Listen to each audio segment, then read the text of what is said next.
Compartir con ustedes respecto de lo que es la violencia contra las mujeres. Desde el derecho internacional de los derechos humanos, la violencia contra las mujeres es una violación a los derechos humanos, ¿ya? Es una manifestación, y que se entienda bien esto, de las relaciones desiguales de poder que hay entre hombres y mujeres. Este es un tema cultural, aprendido culturalmente. Lo han dicho acá ya anteriormente, este no es un tema de personas que están enfermas, de gente sádica, de gente masoquista, no, tiene que ver con un tema que aprendemos culturalmente. La Convención Belén do Pará, en su artículo número 3, señala que toda mujer tiene derecho a vivir una vida libre de violencia, tanto en el ámbito público como en el privado. Y esto es súper importante, y la Lorena, la compañera de la Coordinadora Nacional de la Red contra la Violencia hacia las Mujeres, va a enfatizar en esto, que la violencia contra las mujeres no solamente se sitúa en la relación de pareja, la violencia contra las mujeres se da en distintos espacios, porque todas las relaciones humanas están cruzadas por relaciones de poder desiguales. La violencia contra las mujeres es un obstáculo para el desarrollo de las mujeres, pero no solamente para el desarrollo de las mujeres, también para el desarrollo humano de las naciones y para el desarrollo económico de las naciones. La violencia contra las mujeres es un delito, y esto que se entienda bien, es un delito y permanente. Lamentablemente, la legislación chilena dice que para que la violencia contra las mujeres se constituya en un delito tiene que ser un maltrato habitual. Y aquí es cuando nosotras, y no solamente nosotras, las organizaciones de mujeres que estamos activas en estos temas, sino que también las expertas del derecho internacional, de la Convención para eliminar toda discriminación hacia la mujer, lo han dicho miles de veces, tienen que eliminar la figura del maltrato habitual. O sea, la violencia contra las mujeres es el único delito en Chile, el único delito en Chile que tiene que mostrar habitualidad. O sea, imagínense que si a mí me roban la cartera, yo voy caminando y me roban la cartera, yo no voy donde un carabinero y le digo, señor, ¿sabe qué? Me robaron 3 veces la cartera, para constituir el robo, el hurto. A diferencia de la violencia contra las mujeres, que las mujeres tienen que mostrar que sí hay habitualidad al respecto. Y es un delito que es permanente, y entiéndalo bien, aquí lamentablemente, y tiene que ver con la construcción paradigmática con la que uno se sostiene frente a este fenómeno, inicialmente quienes construyeron esto como un problema político, como un problema social, hablábamos del círculo de la violencia, que probablemente muchos de ustedes lo conocen. Esto que la mujer, bueno, hay una relación de pareja, cuando se da en la relación de pareja, hay un momento en que es el pic de la violencia, donde se produce el acto, pero después viene el arrepentimiento, la mal llamada luna de miel. No, la violencia es permanente, la táctica de los agresores es permanente, y las mujeres lo sienten así. Incluso cuando no, entre comillas, no hay violencia, las mujeres están esperando que exista un hecho de violencia futura. La violencia es un delito y es permanente. La estrategia de violencia contra las mujeres que ejercen los hombres es clarísima. Lo que pasa es que la sociedad chilena, como muchas otras sociedades, no estamos habilitadas para verla, para objetivarla. Es progresiva y es repetitiva, ¿ya? Para mantener la posición de dominio sobre las mujeres. A los hombres desde niños, desde que son chiquititos, se les educa diciendo que tienen privilegios sobre las mujeres, el privilegio de dominarlas, de someterlas, ¿ya? Como cualquier cosa. Y es eso lo que nosotros tenemos que deconstruir, es esa figura la que hay que construir. Y en eso los hombres también tienen que acompañarnos, porque los hombres sí van a estar perdiendo privilegios. Los hombres que están por erradicar la violencia contra las mujeres tienen que, obviamente, perder estos privilegios culturales. Y para eso también como sociedad tenemos que acompañar a los hombres. Estas nuevas masculinidades de las que nos hablan, que probablemente muchos de ustedes han escuchado, que enfrentan a la masculinidad hegemónica, este machista, agresor, que somete, hay que acompañar, hay que reforzar esos nuevos repertorios.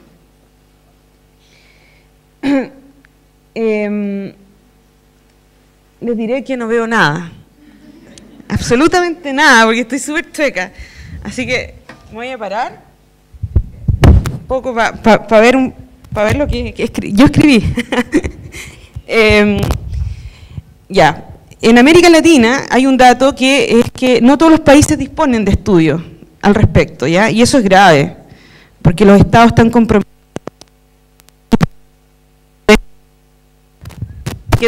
de esta problemática.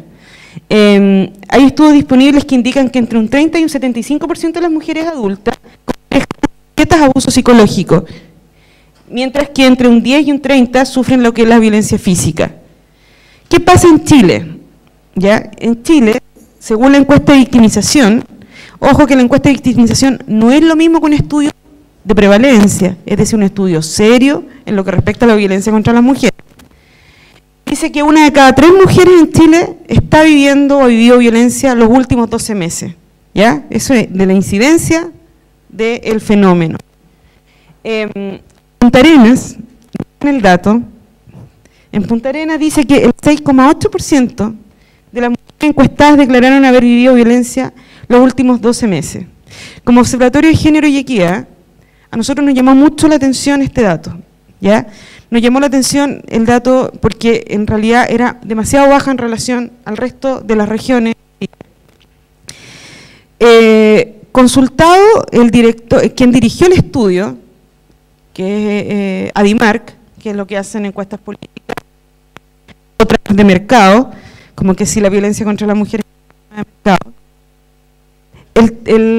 El director de Adimark, Roberto Méndez, dice no explicarse el dato, ¿ya? Porque en Punta Arenas, en Magallanes, en la región de Magallanes, en Aysén y en Arica Tarapacá, la violencia es tan baja. Para quienes conocen. No nos parecía extraño preguntarle, a ver señor, ¿y las encuestadoras que hicieron este estudio, era gente de la región? Porque no es cualquier región, es Santiago. Es difícil que yo me encuentre con alguien que si me va a encuestar, yo la conozca.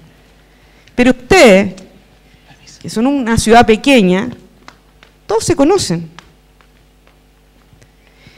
Y los estudios de violencia tienen protocolos súper claros, que tienen que ser rigurosos, que las mujeres no tienen que percibir ni riesgo, gracias, no tienen que percibir riesgo al respecto.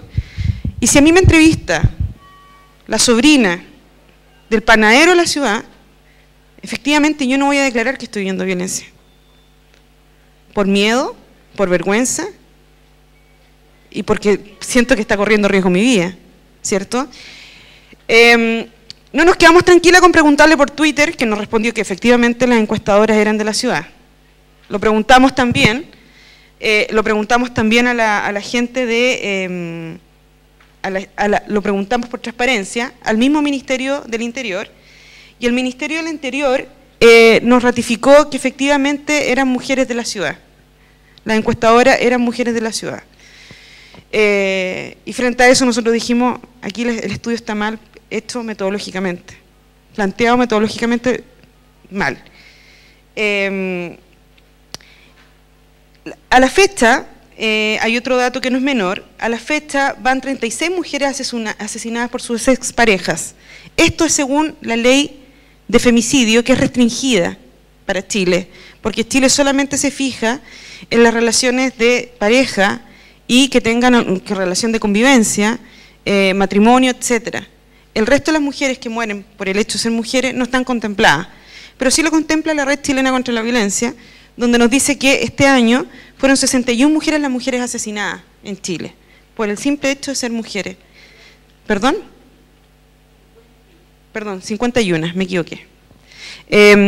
12 mujeres de esta región, de Magallanes, denuncian semanalmente vivir violencia contra las mujeres. Este es un dato del Ministerio del Interior. 12 mujeres con la institucionalidad que nos contaba Cintia, de un sistema que no las entiende, no las comprende. Pero ellas se ven motivadas con una autoridad que les dice, cuando preguntan, ¿cómo podemos solucionar la violencia contra las mujeres? Denunciando, dice la autoridad pertinente en la materia del Servicio Nacional de la Mujer, denunciando, frente a un sistema que no opera en la protección de la vida de las mujeres. Este no es un llamado a no denunciar, este es un llamado a generar otras redes de apoyo. Y también, como voy a ver más adelante en la presentación, a estar atentos frente a la voz de las mujeres, porque muchas veces nosotros creemos que las mujeres nunca piden ayuda, y las mujeres sí piden ayuda. Lo que pasa es que como sociedad no nos han capacitado a estar alertas frente a esa ayuda, a esa solicitud de ayuda. Lo preocupante es que, claro, las mujeres denuncian, pero cuando vemos qué pasa con las causas que ingresan por Ministerio Público, solo el 8% tienen sentencia definitiva y condenatoria. Es decir, el 92% de las otras causas se pierden y quedan en la absoluta impunidad para aquellas mujeres que valientemente deciden denunciar al agresor. Es decir, decirle a este hombre que culturalmente todo el mundo, los medios de comunicación, las iglesias, todos le dicen, usted tiene privilegio. Avancemos. Esto es importante porque, ¿qué pasa con la violencia que viven las mujeres? Hay costos, sí, hay costo e impacto de la violencia doméstica. Hay costos monetarios directos e indirectos, como también intangibles y efectos multiplicadores de la violencia. Entre los costos directos podemos encontrar el valor de bienes y servicios utilizados para prevenir y tratar la violencia doméstica, ¿ya?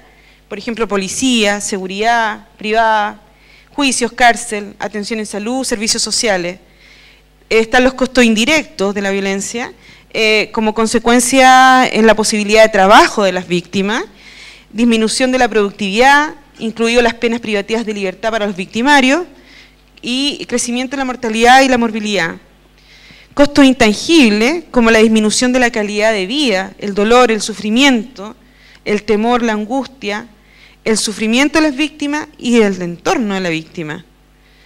Y finalmente tenemos efectos multiplicadores, que es la erosión del capital social, es decir, las redes, que son fundamentales a la hora de operar frente a este fenómeno, transmisión intergeneracional, o sea, cómo un hijo aprende a ser agresor en respuesta de cómo ve que su padre se relaciona con la madre, y cómo una mujer aprende a ser sometida y a naturalizar ese sometimiento producto de aquello.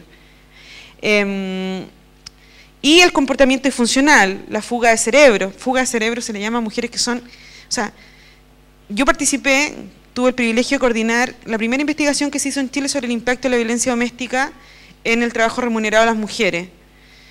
Y no fue casualidad que la muestra, o sea, elegimos una muestra aleatoria, pero todas las mujeres a las cuales entrevistamos eran excelentes trabajadoras. Eran las mujeres premiadas en sus trabajos. Premiadas. La mejor trabajadora. Pero eran mujeres que finalmente, producto de que el agresor iba y las intimidaba en su lugar de trabajo, o también producto de la carga que se siente de vivir la violencia doméstica, eran mujeres que decidían no tomar responsabilidad en el trabajo, cargos de poder, cuando sí se los iban a dar porque eran súper buenas trabajadoras. Entonces, evidentemente, cuando un gerente o un jefe ve que alguien hace bien las cosas, lo quiere de cabeza, de equipo. Pero estas mujeres no estaban dispuestas a tomar ese tipo de cargos producto de la violencia que estaban viviendo. Bueno, ahí bajan las inversiones internas, extranjeras y en el crecimiento económico de los países. Continuamos. Veamos el costo asociado por violencia contra las mujeres en Chile, y este es un estudio del BID, dice que fue del 2% del Producto Interno Bruto del año investigado, este fue en el año 99. Eso es altísimo para una nación, el 2%. Las mujeres trabajadoras afectadas por violencia doméstica dejaron de ganar 1,5 billones de dólares. Eso era en el año 99. Pero veamos qué pasó cuando nosotros en la Corporación Domo, conjunto del Servicio Nacional de la Mujer, hicimos el estudio. de los costos de la violencia. El gasto realizado por los organismos estatales ascendía a 65,7 millones de dólares. Y miren la distribución de cómo se gastan los recursos. El 75% era para atención, frente a una institucionalidad que, como ya dijo Cintia, opera poco para mejorar la vida de las mujeres y generarle salidas realmente efectivas a las mujeres que están viviendo violencia. Solo un 11% para prevención, cuando frente a un sistema que tiene que proteger tu vida, el sistema de prevención es fundamental, prevenir la emergencia de la violencia, prevenir tempranamente cuando ya está la violencia instalada, darse cuenta en el momento que es leve y que tú puedes darle una salida a esa relación de violencia. Bueno, el 11% en prevención, el 8% para protección y el 6% para sanción. Las organizaciones no gubernamentales que trabajan esta problemática invertían 1,7 millones de dólares. Ahora, no es que no quieran invertir, sino que los pocos recursos que se tienen, para que vean los pocos recursos que tienen las organizaciones de mujeres, las que saben de estos temas, las que trabajan con las víctimas territorialmente, tienen muy pocos recursos para invertir y trabajar estos temas. Pero miren cómo se transforma la proporción en lo que se gasta en los recursos. El 65% es para atención, el 29% para prevención, es decir, sí gastan más dinero en prevención, porque saben que en la prevención está la gran salida sobre el tema, el 5% en investigación y el 1% en reparación. Pero veamos lo que pasa con las mujeres víctimas, como decía Cintia. Las mujeres declaran gastar de su bolsillo $4.000 anuales a consecuencia de la violencia. Y más. Las que pueden gastan más de 2 millones de pesos anuales por vivir lo que están viviendo. En abogados, en psiquiatras, en psicólogos, en otros médicos, porque la violencia finalmente termina reventando por el cuerpo y con enfermedades, etcétera. Sigamos. Este es el estudio del que yo les hablaba, que hicimos, que fue cualitativo, para ver qué pasaba con las mujeres víctimas de violencia en el trabajo remunerado.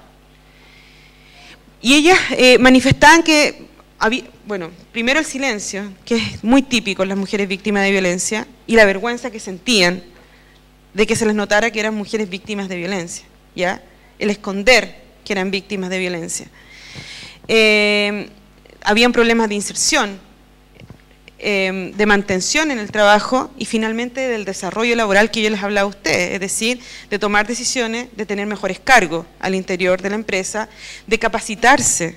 Cuando las capacitaciones no son en el horario laboral, las mujeres deciden no capacitarse, porque estar fuera del horario laboral, que el tiempo es del control del agresor, las mujeres, para evitar ese conflicto, no se capacitan. Un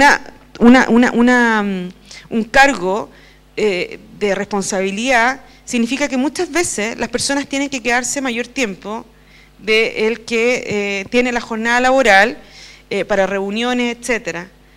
Eso también es un conflicto que se desata con el agresor, lamentablemente.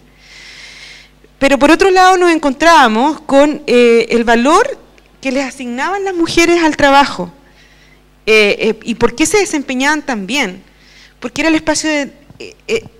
a ver, respecto de esta relación de violencia, donde la minimizaban, donde la invisibilizaban, donde la sometían, por otro lado estaba el trabajo, donde las mujeres eran reconocidas, eran valoradas y se sentían libres. Y entonces ellas buscaban ser las mejores, buscaban el reconocimiento en el espacio laboral. Sin embargo, la violencia de alguna manera se desata, se desborda y finalmente terminaba afectando temporalmente en el desempeño. En el momento de la crisis y la violencia sí afectaban el desempeño, pero lo que nosotros visibilizamos en este estudio era que la violencia no afectaba en el qué producían las mujeres, en el cuánto producían las mujeres, sino en el cómo producían las mujeres. Cómo esto, en definitiva, era a cargo de la propia vida y de la calidad de vida de las mujeres, el seguir produciendo, y muy bien, créanme, muy bien, pero silenciando esta terrible problemática. Bueno, yo ya les decía que el trabajo era un contenido para la violencia, un contenido para las mujeres, la percepción de la carga de promoción, responsabilidad de jefatura, y finalmente habían algunas que renunciaban al trabajo producto de que una de las tácticas de los agresores es ir a los lugares de trabajo, a ver qué están haciendo, si están en los lugares de trabajo, etcétera. Y muchas de ellas renunciaban y se cambiaban, a pesar de que las iban a promover, etcétera, se cambiaban del lugar de trabajo para que el agresor no supiera dónde estaban. Incluso mujeres que habían, supuestamente, ya habían terminado con el agresor. Como decía la Cintia, el terminar con el agresor no significa que termina la violencia que uno está viviendo, la relación de violencia con el agresor. Continuemos.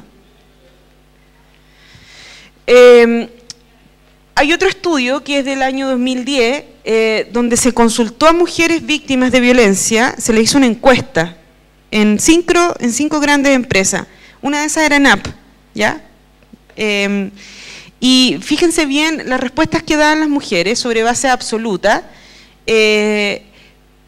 cuál era el impacto que ellas tenían con respecto a la violencia. Ellas se sentían que había más nervios de lo habitual en el trabajo, producto de lo que estaban viviendo. Un 72% decía que sentían más nervios cuando estaban trabajando.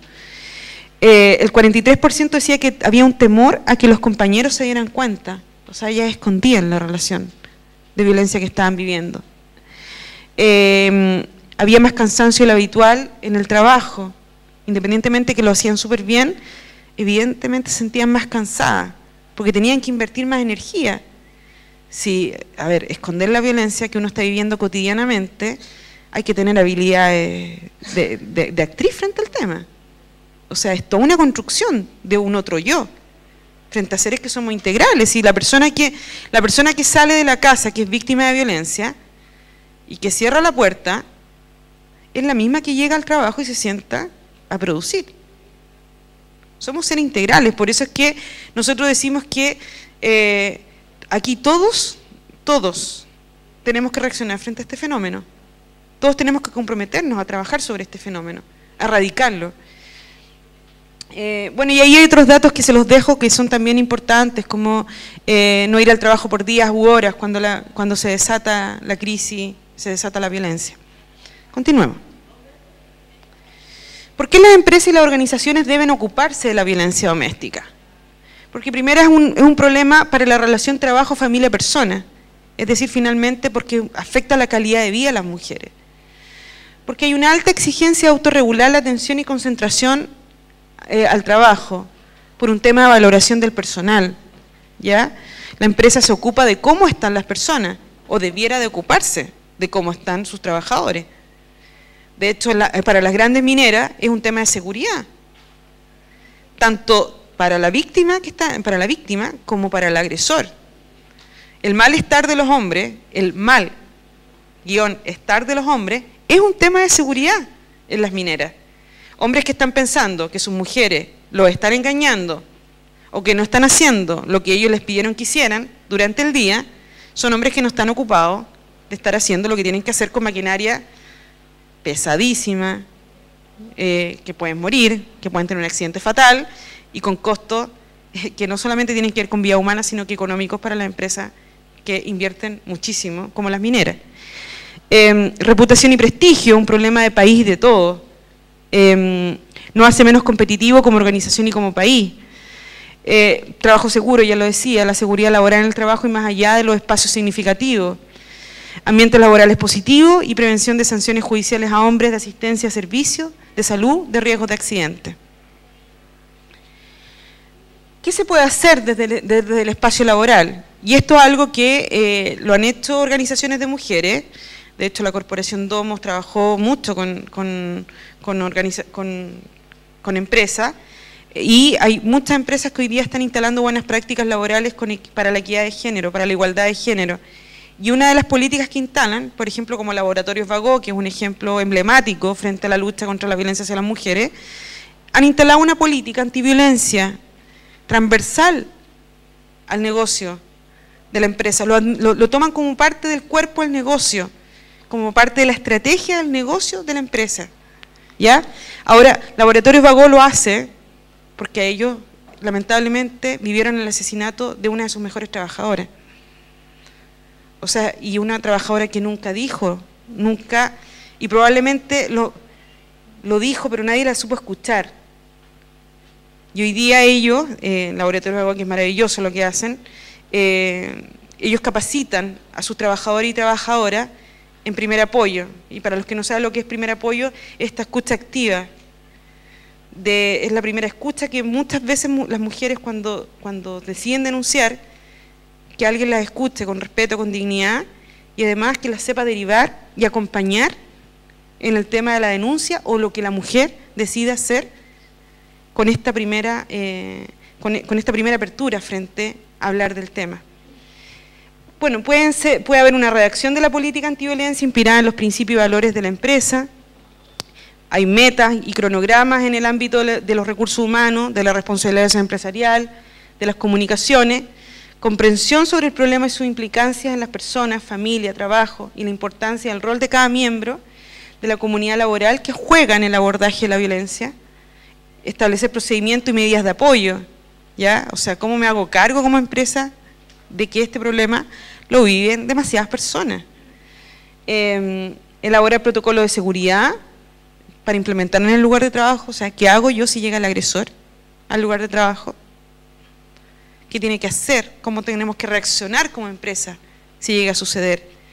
Entrenar a líderes de equipo, por ejemplo, y definir responsables de brindar la atención en primer apoyo a víctimas y hombres que ejercen violencia. ¿Vale? ¿Qué puede hacer y debe hacer la comunidad? La comunidad, por comunidad, las universidades, la junta de vecinos, los sindicatos, todo. Aprender a leer las múltiples solicitudes de ayuda que hacen las mujeres. O sea, ser parte de la estrategia de prevención que debiera tener un Estado, por ejemplo. Yo tengo el privilegio de trabajar con las trabajadoras de casa particular en Santiago y parte del fortalecimiento sindical que hacemos con ellas es primer apoyo. Porque a un sector tan altamente feminizado y con mujeres tan vulnerables, pero no vulnerables porque son mujeres, porque viven condiciones sociales, económicas, culturales que las hacen vulnerables finalmente, llegan al sindicato y probablemente llegan muchas veces a pedir ayuda y muchas de esas lideresas que estaban dirigentes en el sindicato no sabían escucharlas, no sabían cómo derivarlas y aprendieron a poner oreja, saben dónde pueden derivarlas, etcétera. El involucrarse, el hacer sentir a las mujeres que no están solas, nunca más solas, lo que pasa con la hermana de Ruth, con Lorena Velázquez, el sentir que no está sola, el sentir que las mujeres de Magallanes hoy día no están solas, que aquella que quiera salir de una relación de violencia lo puede hacer acompañada de la comunidad, que la comunidad reaccione. Así como reaccionamos con otros temas, yo el otro día, ojalá que acá llegue esa película, una película de cinearte que se llama El Puerto, una comunidad entera que reacciona frente a la inmigración de los africanos y cómo para que el niño no lo deporten, no lo tomen preso, un niñito chico que logra arrancar de la policía, cómo reacciona entera una comunidad absolutamente xenofóbica frente a los inmigrantes africanos. Y finalmente la comunidad entera se organiza, toma al niñito y lo lleva finalmente, lo manda a donde su madre, que está en Inglaterra. Entonces yo pensaba, ¿cuántas veces hay comunidades que se organizan con respecto a la lucha para erradicar la violencia contra las mujeres, para acompañar a las mujeres, etcétera? Yo les traigo un ejemplo que fue bastante exitoso, que probablemente muchos de ustedes conocen, que es el caso de Karina Sepúlveda, de una mujer que fue víctima de 18 años de tortura por parte de su conviviente, el padre de sus hijos, y que frente a esta institucionalidad que no sabe cómo actuar frente a las mujeres, que desconoce las leyes, etcétera, Karina toma la decisión de matar a su agresor. Y bueno, enfrenta dos juicios con errores judiciales feroces, como decía Cintia. De hecho, hoy día Fiscalía reconoce que hay errores judiciales graves frente al tema. Fiscales que trataron de levantar tesis del engaño, de que había un amante por medio, de que nunca reconocieron que la persona que estaba sentada siendo juzgada era una víctima. La revictimización fue feroz. Pero ¿cómo actuamos la comunidad frente a ese caso? ¿Y cómo logramos poner en lo público y resignificar que quien estaba sentada en ese juicio era una mujer víctima y que lo que buscaba era justicia? Lo primero que hicimos fue aliarnos con el The Clinic, porque en realidad era el único medio, aunque ustedes no lo crean, que se abría el tema y que se abría en serio, que hablaba en serio sobre el tema. Probablemente ustedes dicen, oye, pero el diario es súper sexista. Sí, pero había una periodista amiga. Esto de las redes funciona de verdad. Cuando uno tiene gente comprometida en estos temas, funciona. Había una periodista amiga, a la cual le mando un cariño porque sé que estamos en streaming, a la Ana Rodríguez del Clinic, una gran periodista. Y con ella vamos a la cárcel y vamos a entrevistar a la Karina. ¿Ya? Y Karina nos cuenta por qué pasó lo que pasó, cómo efectivamente no fue premeditado, sino que ella tiene un momento de negación de la realidad, donde mata finalmente a su agresor.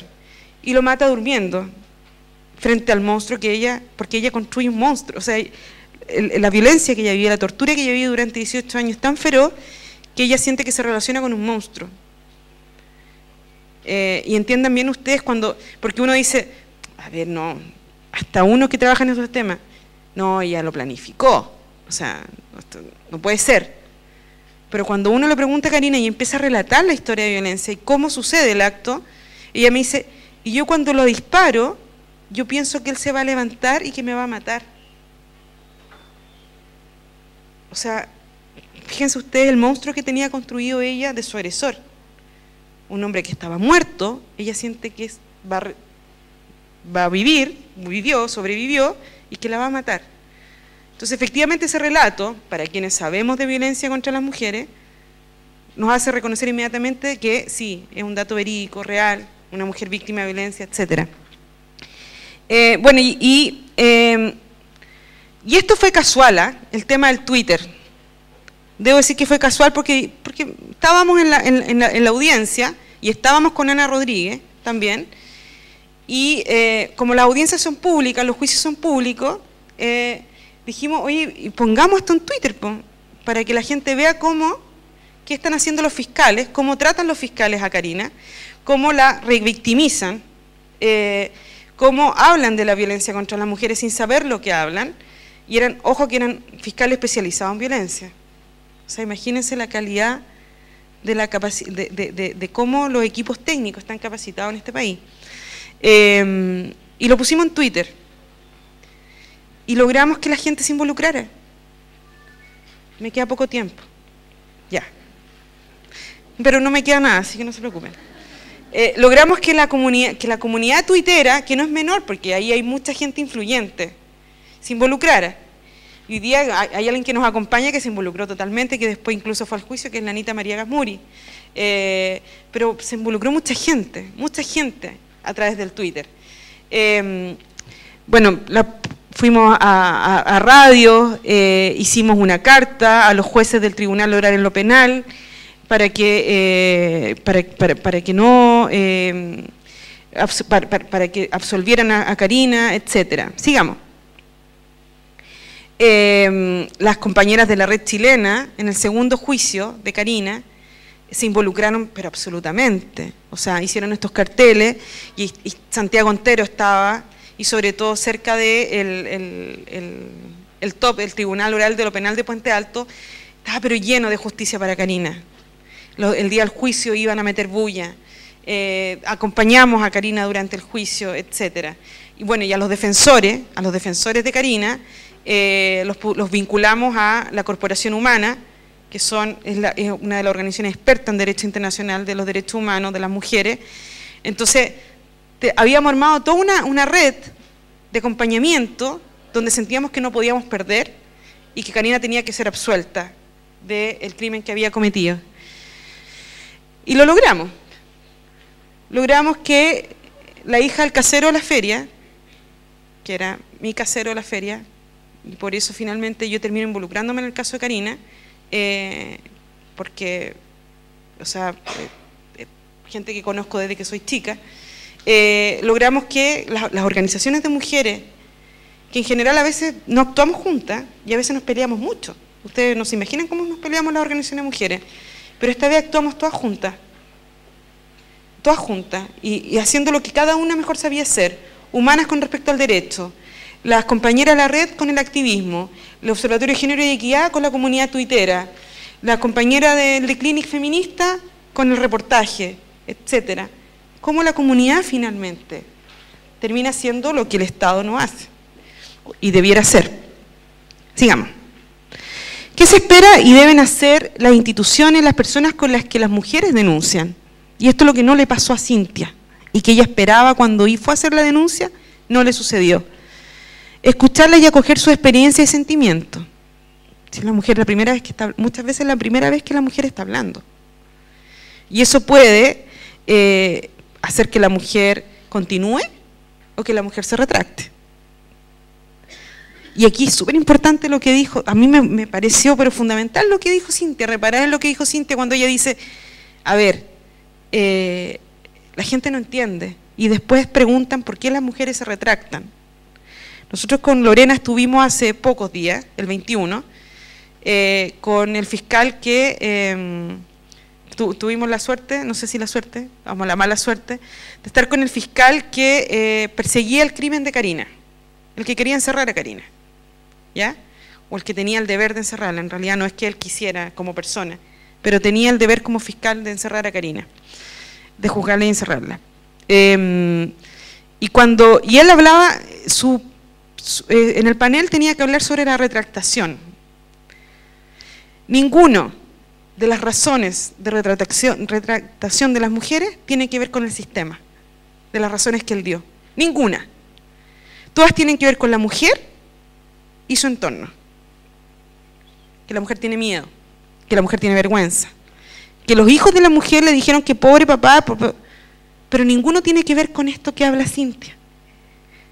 Y la mayoría de las retractaciones tiene que ver con lo que habla Cintia, que las mujeres no se sienten acompañadas de un Estado que las proteja y que les garantice justicia. La mayoría de los casos quedan en la absoluta impunidad. Mantener contacto visual y una actitud corporal cercana, preguntar sin invadir, respetar los silencios de la mujer, reforzar en la mujer la toma de conciencia respecto a la situación de violencia. O sea, qué bien que estás tomando esta decisión, qué bien que lo que estás haciendo. No como lo que le dijeron, qué poca dignidad que tienes. ¿Se dan cuenta que cómo podemos revictimizar a una mujer que viene de levantarse de una situación tan dramática? Motivar a la mujer a salir de la relación de abuso y que la mujer sea clara en sus necesidades, intereses, urgencias y expectativas, porque probablemente una mujer no decide denunciar, pero sí está pidiendo apoyo y está pidiendo que no la deriven a Fiscalía, que no la deriven a Carabineros, pero que sí la deriven, por ejemplo, a una ayuda psicosocial. Entonces, aclarar a las mujeres cuáles son sus necesidades y expectativas con respecto a la solicitud de ayuda. La siguiente. Las investigaciones con víctimas, con mujeres, señalan que cuando solicitan ayuda, ¿qué esperan ellas? Siguiente. Ser tratadas con respeto. Con ese respeto que no las trata el agresor, ellas sí esperan de la institucionalidad que las traten con respeto. Que las instituciones cumplan con su labor, donde la mayoría no cumple con su labor. Que tomen sus necesidades con seriedad, la protección de la vida. O sea, ¿quién mejor que las mujeres saben que están viviendo riesgo vital? Sobre todo cuando denuncian, porque le están diciendo a un agresor, a aquel ser que culturalmente le han hecho creer que tiene privilegios de sometimiento con respecto a la mujer, le están diciendo no más. Sobre esta persona no más. No más. Y las víctimas saben que eso puede significar su muerte. Información sobre lo que ocurrirá en las siguientes etapas. sensación de predictibilidad. O sea, cuando yo tomo esta decisión y voy a hacer esta acción, ¿qué va a pasar con eso después?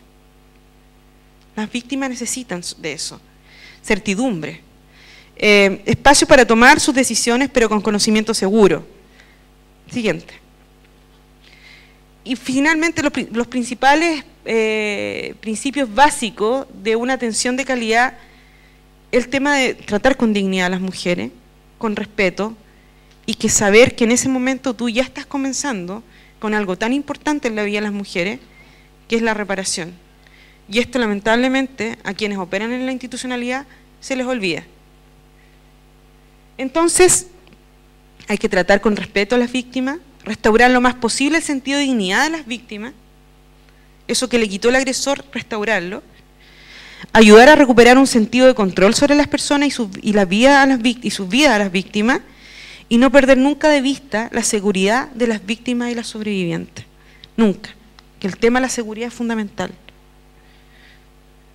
Así evitamos la revictimización, que ya nos relató Cintia muy bien, y reforzamos la no retractación, es decir, reafirmar el proceso de empoderamiento que han comenzado las mujeres y la restitución de la dignidad que les fue arrebatada por el agresor.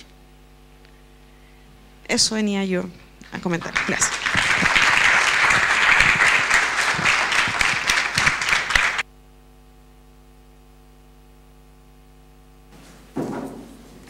Agradecemos la participación de Tatiana Hernández, lo mismo que Cintia Valenzuela. Vamos a hacer un breve alto para tomar un café y en 15 minutos para que no nos excedamos en el horario y podamos concluir a la hora. Volvemos.